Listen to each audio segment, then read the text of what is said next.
Jai Hind and welcome to Dev Talks. India-Taiwan relations and the future is something which is not being spoken about a lot within this country.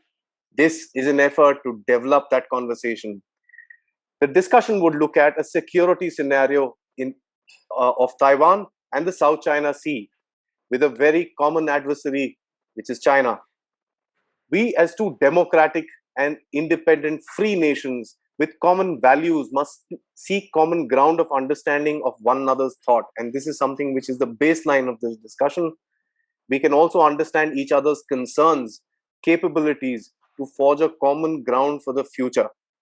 I have with me Namrata Hasija, Research Associate Center for China Analysis and Study, Professor Shen, former Director of National Defense University, currently is the Research Fellow of the Institute of Defense Security, a Taiwanese Ministry of Defence think tank, and of course, Lieutenant General Ravi Shankar, a former Director General of the Artillery, a strategic thinker and writer. Thank you all for joining me for this discussion. And to begin with, Namrata, may I request you to open out the discussion because you have your feet in both the areas so that you can give us a brief ground for us to begin our conversation today. Over to you. Thank you, Aadi. Thank you for having me. And I feel very privileged that we have two excellent thinkers from both sides so that we can actually take the discussion forward, because sometimes it's important to have the practitioners there because they can give you more practical ideas that we can actually put into India-Taiwan relations. And India-Taiwan relations, of course, has been really close to my heart. I have been researching on it for the last 10 years, writing on it. But new things are happening now. There are many things that we have already progressed in India-Taiwan relations, because many of our listeners would not kind of know exactly how far we have come in this relationship, but also a lot has to be done yet, because though it started in 1995 when both India and Taiwan, they opened their representative offices in each other's countries. So basically we have celebrated 25 years of this unofficial relationship that we've had, India and Taiwan. And we have signed many agreements. We have seen a gradual progress that has been made, because the first office of TECC, that is Taipei Economic and Cultural Center, which was opened in 1995, was in New Delhi. It still is in New Delhi. And then a second office was also opened in 2012, that is in Chennai. And then we've had a series of important delegations coming in from Taiwan. In 2013, in 2014, we had a delegation consisting of members of parliament from Taiwan who visited New Delhi. Then 2015, we had a very high-level delegation from Taiwan, including the Minister of Executive Yuan, who came with a delegation to the Vibrant Gujarat Summit in 2015. And then, of course, we've had we have signed many MOUs. There have been MOUs with India's PhD Chamber of Commerce and Industry in 2016. So the basic focus, if you see, and in education, I think Taiwan office in India is the only foreign embassy, if I may call it. They are the ones who are giving maximum scholarships to Indian students to go and study in Taiwan. And of course, all this is there, but we still have a lot of things where we can cooperate. And I think one important area is, of course, the strategic relationship between India and Taiwan, which, of course, has not made progress for obvious reasons. Because, of course, if I remember very clearly, when in 2001, the DPP government, which is the current government in Taiwan as well, when they came to power, Democratic Progressive Party, that is DPP, when they came to power in 2001, they were very keen to develop military and strategic cooperation to, of course, counter China in the region. India, however, opted for caution, and we did not respond to Taiwanese offer. And we, of course, we did it because we preferred not to provoke China. So that's what also I wanted to highlight, that we have always looked at Taiwan through a Chinese prism. And of course, we follow a one China policy, though we don't follow a one China principle. And we have never developed a strategic relationship or a more nuanced relationship with Taiwan. But I feel there are many areas where we can cooperate with Taiwan. First, of course, is artificial intelligence, Indo Pacific strategy, defense ties, Mandarin learning, and IT sector. Today, of course, we are here to discuss the defense ties more. So I think there even Indo Pacific comes into play. But I feel it needs to be expanded. And when we talk about expansion, countries like Indonesia, Vietnam, Japan, Indonesia, Vietnam, and Taiwan are very important. But you will be surprised why Taiwan, we don't have diplomatic relations with them. Neither does the other three countries have diplomatic relations with them. But I think it's very, very interesting that we need to include Taiwan, because Taiwan has control over Ituaba. This is the largest island in the Spratly chain, along with Pratas Island, which together control the South China Sea's northeast exit. I think participating with other countries will ensure that neutrality of South China Sea as the global commons, which India has always been saying, and safety of air and sea navigation is important.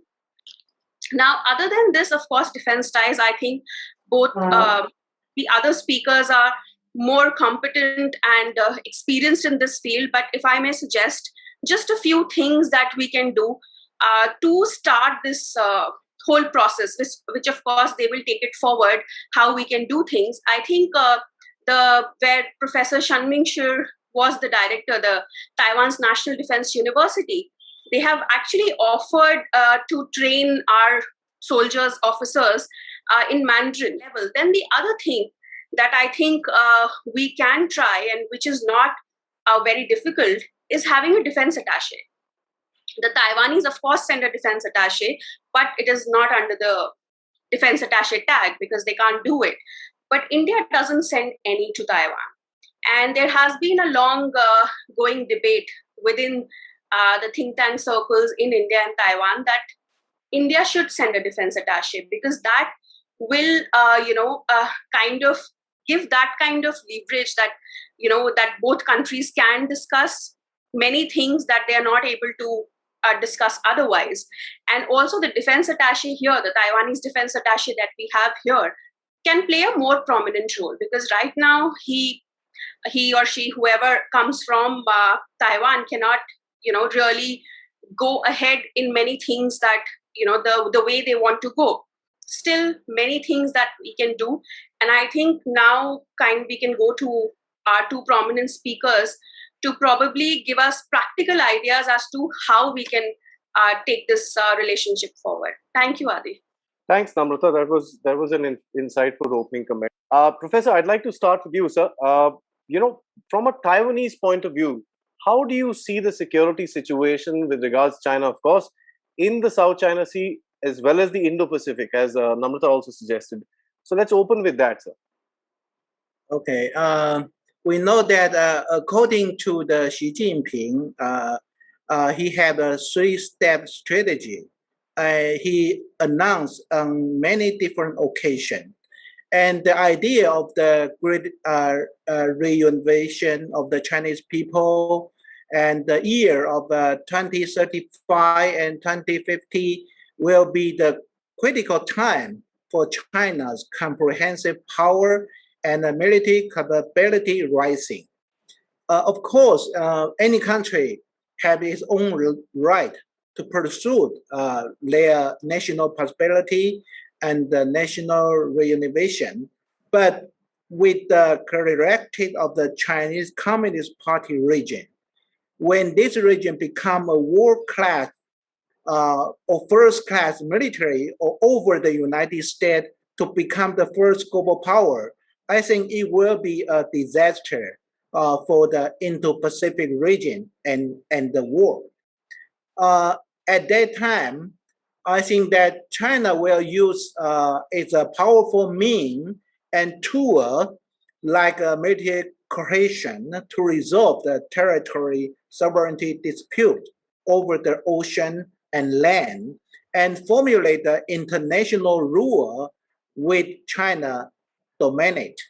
At that time, India, South China Sea, around country, Taiwan, Japan, and South Korea will be directly affected country. Without strong support from the United States, this country will be unable to resist and will be forced to accept that the rule made by China. And at the present, this country has discovered that the rise of the Chinese nationalism may cause regional conflict or instability. And therefore, this country are very concerned about the situation in the Indo Pacific region, and also pay attention to the development of the future situation in Taiwan Strait. And China's policy does not change right now, so the situation in the Indo Pacific region will be difficult to stabilize. And we know that the China threat and the influence is due to the expansion of the China's power to the world and extending to the South Asia, Central Asia. We can see that the Taliban holds a meeting with the Wang Yi. So that implication is extended to the Central Asia and the Middle East, Africa, and Eastern Europe. And combined with the influence of the Belt and Road Initiative, China will become a superpower that dominates the world order in future, maybe in 2035 or in 2050. The Indo-Pacific region will become the first defense line to prevent China becoming a hegemony. This is not only the issue or problem of the first island chain country or Taiwan's issue, but the entire Indo-Pacific country. We, Taiwan and India, must work and cooperation closely to deter the coercion of hegemony country like China and ensure that the Indo-Pacific region peace and stability. And among the Indo-Pacific country, the United States, Japan, India, and Australia, just mentioned from Namrata before, are the key country. So the Quad cannot be only a strategic dialogue mechanism. These four countries must play the key role and link it more bilateral or multilateral system under the Quad and work together and become a collective security system for close military cooperation to be a very good and steady mechanism. That's my point. Thank you, sir. I'd like to take General Shankar, sir. We in India also have our concerns with regards to the continental domain of our borders with China. We also have a maritime concern, sir. Looking at all that, how do you see the entire, arena of operations, arena of concern with regards both sides of the Taiwan Strait and, of course, the South China Sea? Thank you, Aadi. At the outset, thanks for calling us over here. My greetings to Professor Shen and my hello to Namrata, whom I'm meeting for the first time. I thank both of you for your eloquent views on the rise of China and the danger it poses to the world at large. Well, when you look at China as a rising power, it's been so for the past 20-25 years. As much as we fear that and we apprehend that China is going to become a superpower by, say, 2025 to 2035, somewhere in that period, I'm also convinced that China might not be the superpower which we think it is going to be. And the reason for this is, we all know that China is going to age very fast. It's going to go through a demographic transition. And this demographic transition is going to have an effect on its economy, it's going to have an effect on its diplomacy, and it's going to have an effect on its military. Right? A set of old people don't go fighting. that's a fundamental issue, right? What has happened in Japan, what has happened in Germany, which were the most militaristic nations of the last century, as they aged, they became pacifists. And I think the same thing will be bound to happen in China. When you analyze China, you also see that China has had tremendous social inequities. And these tremendous social inequities have forced the Chinese Communist Party to break their own icons and destroy wealth. You can't destroy wealth, grow old, and afford a world-class military all at the same time. It doesn't make economic sense. Now, add to it the new geopolitical front or the black hole of Afghanistan, which is forming, where China is slowly getting sucked into. So, at the outset, I would say that China is not the big hegemon which it wants to be. It might not be. But having said that, will the current Communist Chinese Party stop in its ambition to do what it is doing, that is, assert its rights and much against the international order? It will not. In fact, the danger in the next 4 to 5 years is that, in view of the fact that China is going to face tremendous headwinds after 4 to 5 years, China might become all the more assertive in the next 5 years.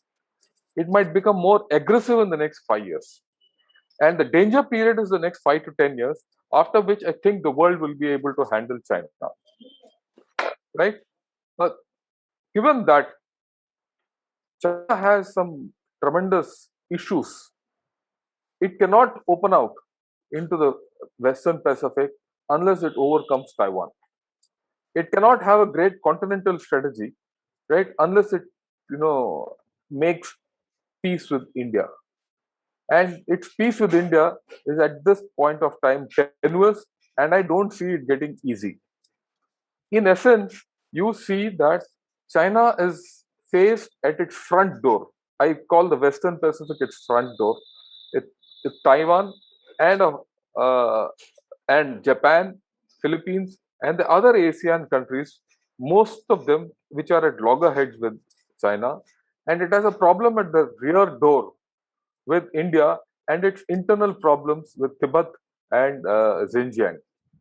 Any of this area gets a little unstable, it directly affects the One China issue, which is dear and a core interest of the Chinese Communist Party. Right? If I put it in context, there are 3 issues which can upset the One China apple cart totally. That is Xinjiang, Tibet, and Taiwan.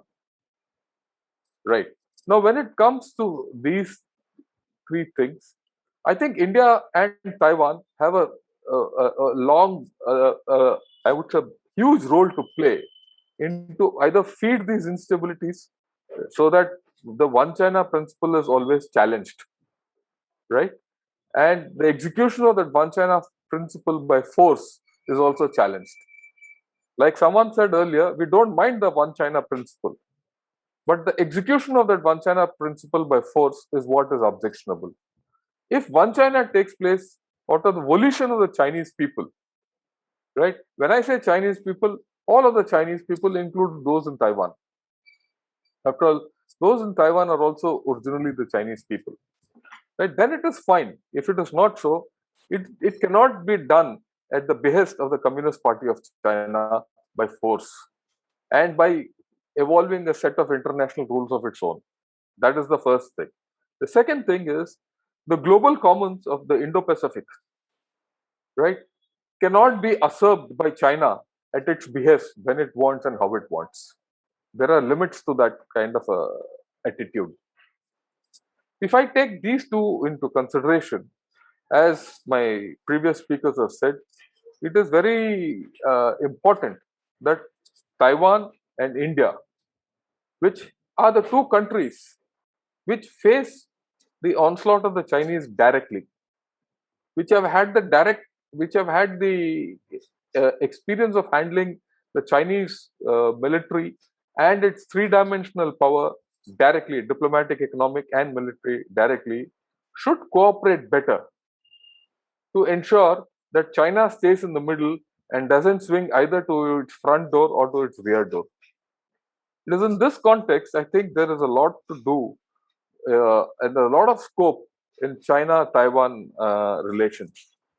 I do understand that our view of Taiwan was conditioned by our own political considerations some time back. But those geopolitical considerations have changed. What was there from last year to now, there's a sea change, both from the virus front and from the way China has carried out aggression in eastern Ladakh. The mood in India is that China cannot be accommodated anymore. The mood in India is if China wants something, it has to pay for it. It doesn't get a free passage, right? And we're going to content China where it matters to us and where it matters to the larger society. It is in this context that India is forged strategic partnerships with USA, Australia, and Japan. And we are now very firmly and clearly going into the Quad. And let me assure you, Quad is not a strategic dialogue anymore. It is slowly getting into a defense dialogue. It is getting into an economic dialogue, and it is getting highly into a diplomatic dialogue. The fact that one of our task forces is today in South China Sea, right, and heading to Guam is not for fun. We're going to carry out military exercises with all the navies there. Besides this, there's also an issue of ASEAN. A whole lot of ASEAN countries are also intimidated by China. And equally, Taiwan and India, and as also the US, have very good equations with these ASEAN countries. I do understand that it is important that a country like India, which is big, has to carry the weight a little more. And I think we are prepared to do that. Now, having said this, let me put it upfront. To me, Taiwan is the pivot of Chinese expansions, right? As long as that pivot is held strong, right, China will be well and contained. So it is to see how do you ensure that this pivot is strong. And to strengthen this pivot, I see a new chapter of Indo Taiwanese relations and the defense dialogue to start. At this point of time, I do understand it is not much, but it is for us, the people of Taiwan and the people of India, to start this dialogue. After all, politics or defense or anything is of people. And we four could be the start point. As simple as that. Unless we start talking, unless this talk is seen by people, and unless people say, look, what do we do next? We can't go further.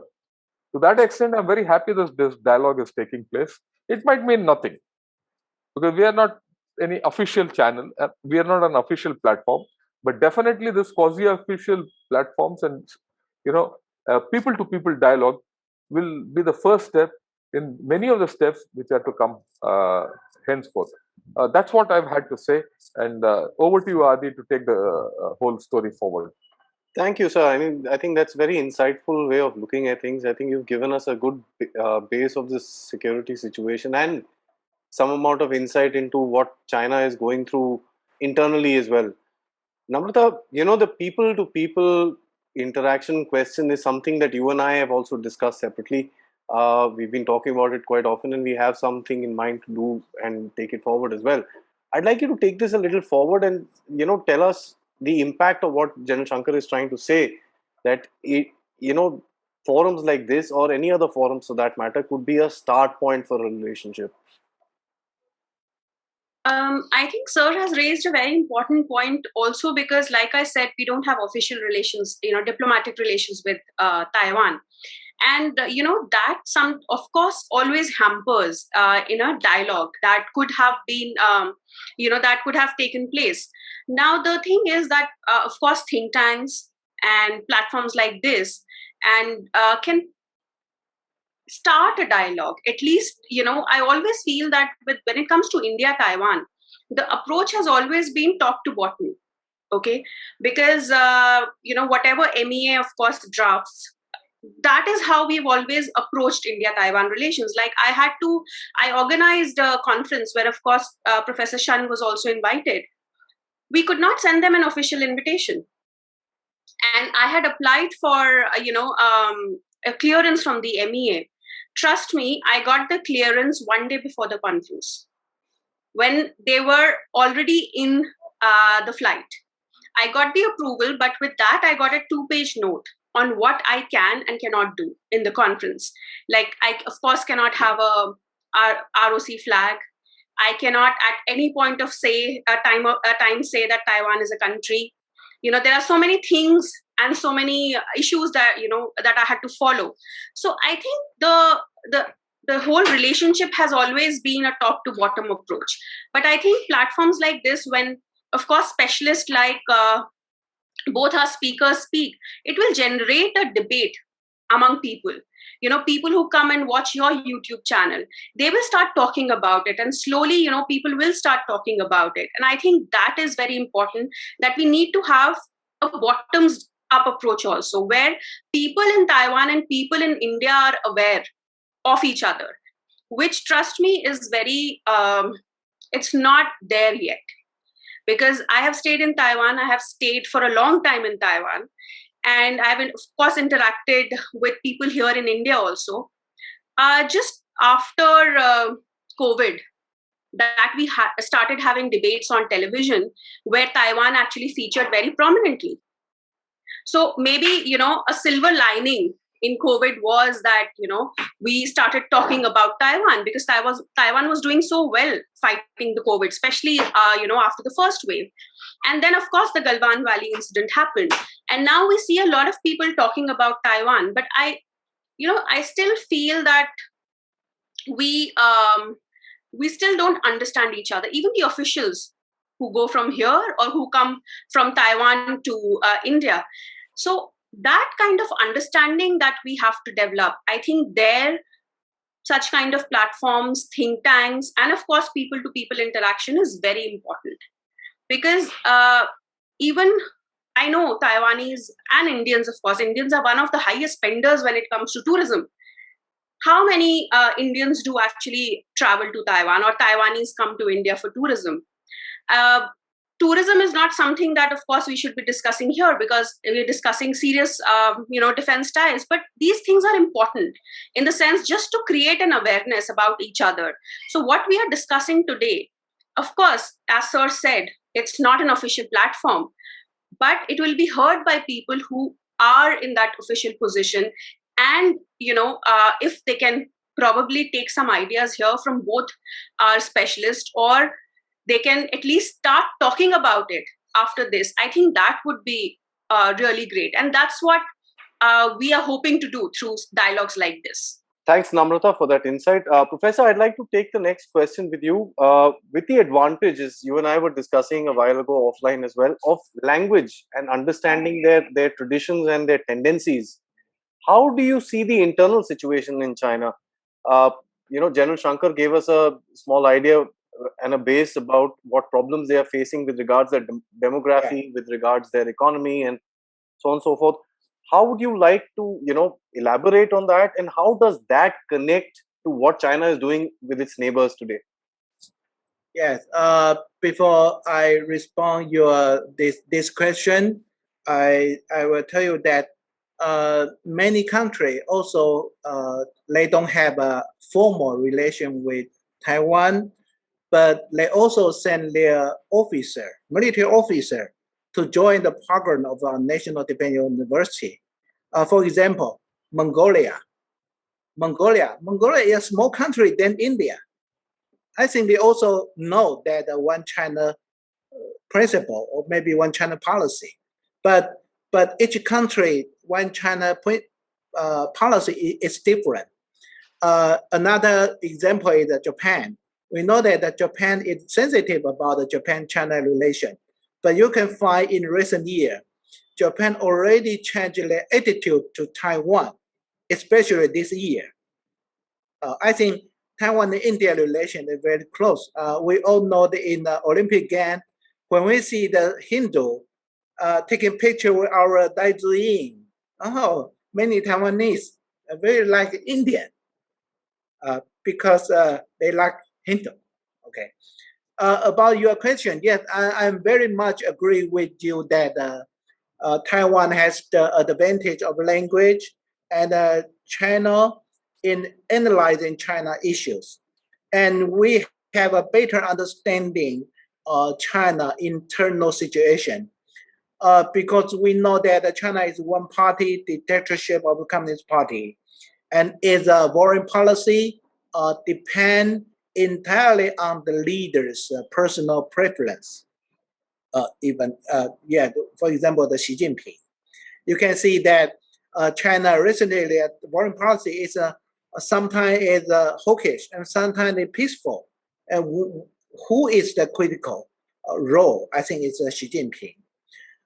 We know that China like to play with the Sun Tzu, the art of war, and making it difficult for the outside world to understand China's internal decision and the future trend.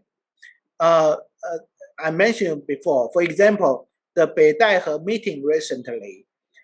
This meeting is most mysterious in China every year. This meeting is not an official meeting, but it is a very important occasion for China's top party and government leadership to informally discuss the most important issue and discuss the party and the country and important policy.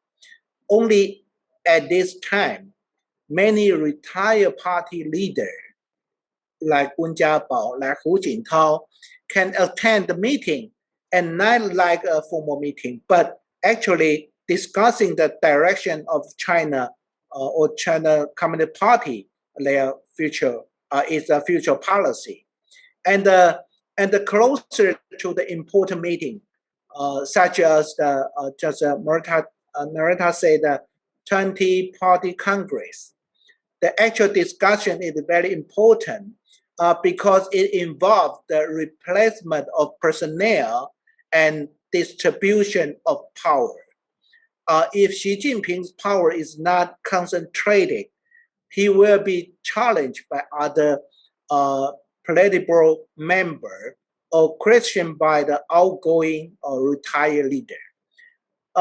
In CCP, the different factions will also gather and distribute power.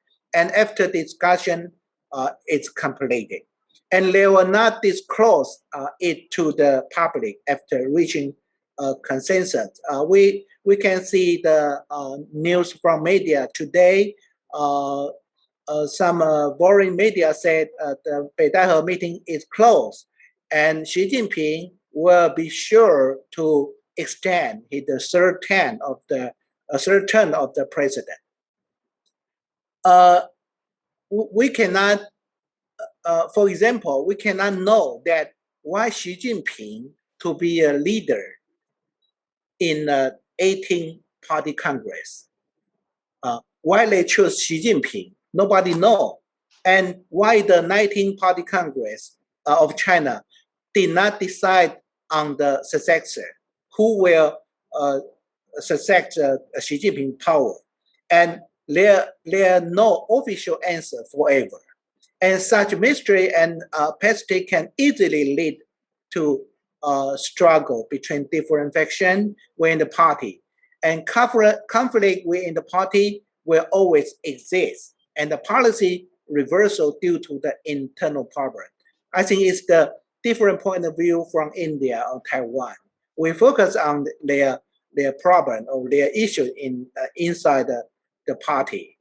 For example, in the recent 12-round negotiation on the China-India border, Xi Jinping was worried about the fact that the opposition faction will use this material to attack Xi Jinping during the Beidaihe meeting. Or the border troop, Chinese border troop will take the opportunity to provoke a border conflict. just like 2017 in Dongguan and last year in Galawan. Nobody knows is the low-level troop breaking the conflict or from the guideline from Xi Jinping. I don't think so. I think it's the border troop take the opportunity to vote conflict, to make trouble to the Xi Jinping. It can also explain why Xi Jinping replaced the commander of the WTC, Western Sea, the command, and the commander of the Xinjiang military region. I said it before, and before the Beidai conflict. I think from Taiwan's point of view, it's a little bit different from you because we know what they're thinking. Because I always told to my student, only idiot believe communists. Because communists, always say very beautiful word to everyone, but not the truth. That's the point of view. Thank you. Thank you for that. I think you brought a little levity to a very serious discussion, and I really appreciate that. Shankar, I'd like to go to you for the next question. We spoke about military opportunities between both the countries, and clearly by the answer Professor has given, they are giving us a totally different point of view of the entire border conflict that we stand on today. Of course, we have discussed these things on a different level with regards to why they did what they did and this and that. But we also, from the Taiwanese point of view, get to know the internal politics of that area. So what are the opportunities for us to, one, understand that and to cooperate militarily? What would you like to see both the nations doing, sir? Yeah, that's a fair question. What should India and Taiwan do to cooperate militarily? But let me answer that in two different ways. Right. First and foremost, I agree with Professor Shen when he says only an idiot will believe a communist. But then, unfortunately, the communists have been smart enough to make many idiots believe what they talk. Right? And our smartness lies in viewing everything which the communists say with a huge pinch of salt. Never trust them. In my experience, which is only across the border, I've never trusted a Chinese. I've never trusted the PLA. Right. Now, having said that, how do you take this military dialogue forward? There are two ways. One is the structured way, and one is the unstructured way. Now, the structured way has a problem. The problem is we carry a lot of diplomatic baggage. Taiwan has one expectation, the world has a different expectation, and India has a different expectation. And that is because of the way the politics have played, the geopolitics have played, and the geostrategy has played. Right? And that is something we will find very difficult to overturn. However, my understanding today of why China does what it does has taken a different meaning by just hearing Professor Shen speak what he has said about the importance of a problem in Eastern Ladakh on Xi Jinping's rule. Okay, to give you, put it in perspective, Eastern Ladakh happens. Even if Eastern Ladakh happens, Prime Minister Modi will not be removed tomorrow. But if Eastern Ladakh happens again now, Xi Jinping can be removed. That's the kind of a setup they have. So the perspective is different completely. We need to understand these perspectives. Now, how do you do this? And this need not happen at a formal level. You need to have it more at the informal level, like we are doing. Now, when I understand what he has said, and when I put together what I think the Chinese are going to, or the PLA is going to react with, and what is the internal view from a Taiwanese perspective, then I have a 360-degree view. And this 360-degree view is what will inform my government and my military. And they'll start thinking like that. You see, it will be very hard, it will be very difficult for any practitioner who's in chair, who's in service, to ignore what I say and what Professor Shen says, and if there's logic in it. And that logic has to come from our understanding of each other's militaries, each other's ideas, and each other's viewpoints on a common adversary. And that means more dialogue. I mean, if you get it, and if you have this, in fact, my proposal to Namrata and Professor Shen, if you are conducting anything and you want me to speak on the Indian viewpoint, I'm prepared to speak. I'm not bound by foreign ministry or anyone or the government of India. I can speak, right? I can expound my views on it. Similarly, I would like people to come out with your views about how you feel China is going to behave. What do you want India to do? How should India behave to help Taiwan? India does not need to help Taiwan by sitting in Taiwan and fighting for it. India can help Taiwan by tying down PLA on the eastern Ladakh. Then it can't come here. After all, PLA can't be strong everywhere. So we need to develop those synergies. We need to understand the strategic concept, how we're going to help each other. Taiwan has a huge role to play in the Quad, which is brought out. And in fact, in one discussion on Quad, I did invite a professor from Taiwan to participate in the discussion. I would like more dialogue to take place. Right? I'm sure this YouTube video will do well because it features India and Taiwan. It's something good. And we need to do more. We just need to talk. We just need to understand each other. We need to understand there's a different China from China as we understand it. There are a whole lot of Chinese people who are in Taiwan. I mean, I can tell you from the bottom of my heart, I did a course in the Naval Postgraduate School in Monterey long back, about 15 years back. And my first interaction with the Taiwanese Chinese was then. And it was at that point of time I understood that, look, Chinese can be something different from than the communists. And the Chinese have a huge civilization backing, which is there. They can speak as good English as us. They can be as democratic as us. This is something which we have to understand and promote on a people-to-people level. And Namrata, since you are crucial in this, you can take it from me. It's an open offer. Anytime you need me to talk on any platform, just give me a call. Don't bother about anyone. I'm prepared to talk. Thank you, sir. Right? And I keep writing a few articles. In fact, I'm writing an article on China, why China will never become a superpower. And if you can give a platform for people in Taiwan to read it, I'll give it, and I would welcome views on it also. Right? I'm prepared to write. I write on many platforms. I have my own blog, and I write a lot on China. I would like people in Taiwan to read it. It is only when you read what I write and I read what you write, we will be able to exchange thoughts. And these need not happen and should not happen at government levels.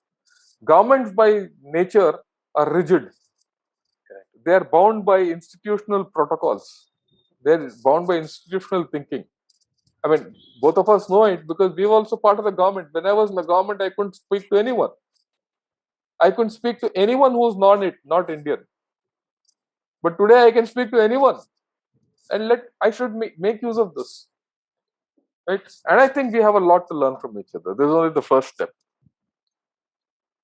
This is my take, and we can carry it forward from here. Thank you, sir. I think that is a very interesting. You've put the nail. You've actually said what is required to be said with regards to taking a discussion forward. Because what Professor mentioned, and that is still ringing my head very, very clearly, and you also reiterated it pretty well. When we look at what happened with India and China on the border, what we are looking at is probably a military point of view. Probably they wanted to, create an example of anything else, or they wanted to send a message to India or anything like that. We are not looking at the internal politics of it because, one, we don't understand. So I think it's a great opportunity for us to look at China through the eyes of Taiwan. And of course, the other way around as well. There will be a lot with regards to the Chinese military that we would understand. That probably, as a professor was telling me, before we started recording, that you guys are much more clear with regards their military divisions, their, this division is there, their aircraft and this and that, which is not the case in Taiwan. So it's a very interesting thing for us to actually merge our knowledge together. let me put something across. In my personal view, I don't think China can ever invade Taiwan. And I don't think it will invade Taiwan and succeed. War is not all about invading and throwing people. War is about bringing peace and prosperity after the war is over. Yeah. If all China can do is try to destroy Taiwan and take over Taiwan, and in the process, Taiwan causes enough misery on the mainland, in the prosperous western belt of, on the prosperous coastal belt of China, including Shanghai, you think Xi Jinping will survive? You think the Communist Party itself will survive? All these are big question marks in my way of looking at it. That is one of the reasons why they'll never cross. And let me also put it, if China does cross over across the Taiwan Straits and attacks Taiwan, it would have done the biggest amphibious, assault after the Second World War, Operation Normandy, right? It can't do it because of amphibious exercise or amphibious assault is one of the most complicated things. It happened in the last century. It's very difficult to happen this century, right? And that too, China, which has no experience, which has lost all its wars which it has fought, and it has no experience of the Navy. So when people say that China is going to walk over Taiwan, I laugh at them. But then, if I know what Taiwan is all about, I can laugh at them even more. We can convince people as to the improbability of that situation, and China is not as tough as it is made out. Excellent. That's my take. Thank you, sir. Namrata, why don't you take this point forward with regards China is not what it's perceived to be. I think Chinese are very, very good in terms of their information warfare, and they are putting the message across very clearly to the world with regards what they want us to see about them. What the reality and what we see right now in terms of COVID, I think Professor would also agree that almost 30 Chinese districts under seal. China has declared a red emergency in certain amount of its provinces. People are getting locked into their houses. So why don't you take this thing forward?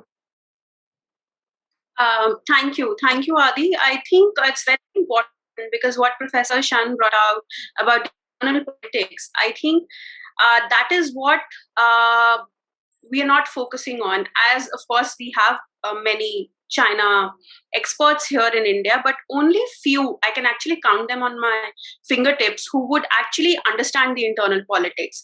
And of course, one reason is that many of the people who are researching on China don't know the language. And when we want to know about the internal situation, we need to understand the language. And that's very important because just little things, I'll start with one example. I think I kind of discussed with you also before. In 2014, when Prime Minister Modi came to power, in English language media, especially the Chinese state media, they were talking about India and China has two great leaders who will come and talk, and we'll have good India-China relations. But the same thing was portrayed very differently in the Chinese language media. They were writing, okay, Modi has come great majority, but they have to understand that China is a bigger power. Modi has no option but to talk to President Xi Jinping and create a positive environment for both countries to, come to the table and start talking. It's very, you might think it's a subtle difference, but that difference makes a lot of difference on what the Chinese are thinking, how they think about India. Now, even when the Doklam crisis happened, if you look at the Chinese language media, of course, everybody was reading Global Times. But when you read the Chinese language media, there were so many things that they were saying. And this was the first time, of course, they kind of said that India should, remember the 1962 war. We are going to humiliate them even more. We will take back the recognition from Sikkim, and we will start the insurgency operations in Northeast. That's what the Chinese media was talking about. And then, of course, even during COVID, when China was, when everybody thought that China is over with COVID, and they handled it so well. What was happening inside China? I mean, I was looking at the blogs that were posted on Weibo, and there were actually journalists and common people that were criticizing Xi Jinping by name. He was the first Chinese president who was criticized by name on these blogs. And when Xi Jinping actually, went to visit Wuhan, after, of course, it was controlled in Wuhan, the party head office actually told the residents that they need to clap from their windows, and they should come out in the balconies. And there was a Twitter post that was posted, why should we clap? When we look at the Communist Party of China, we always look at it as a monolith, that there's everything is good, everything is centralized, but they have factions. They have the Shanghai faction, they have the princelings, they have so many other factions. And yes, after Xi Jinping has come, I see that the fissures have increased, because he's trying to control everything very strongly. And that is the reason why you can actually see the fissures more openly. Even he himself is a princeling, President Xi Jinping. But when COVID happened, I think after 2 months, in May or April, there was a letter that was written by almost 15 to 20 princelings calling for him to step down. So that shows that he's also insecure. He's having internal problems, and we need to understand this when we are analyzing China. Even Belt and Road Initiative, the way it is facing problems now, we cannot overlook that.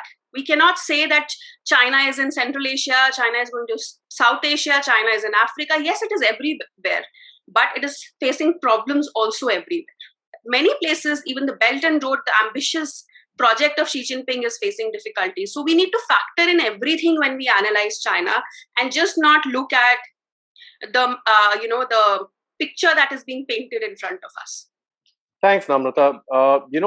I'd like to now basically close this discussion. I think we've come out with some very important factors with regards India, Taiwan, as well as understanding of what is happening between the three countries. I'd like to give the last word to Professor. So before that, sir, General Shankar, would you like to, give us a closing comment on, you've talked about the countrymen doing something for each other, and why don't you close what you have to say, sir? Yeah, thanks a lot, Adi. Thanks a lot. It's been a pleasure interacting with all of you, with Professor Shen in special. I think we just need to take it forward. And, whether it's Xi Jinping or some other ping who comes to China and in the PRC and heads it, we have to deal with it. Whether it's Xi Jinping or anyone else, China will be China. You have to deal with it. And you have to deal with it on our terms. You have to make him deal with it on our terms. I make it very clear. Everyone says we should understand China. It's time China understood others. I have a contrarian view, right? Unless China starts understanding that there are other countries which are more important than China, China will be the most important country. So we should dispel such ideas.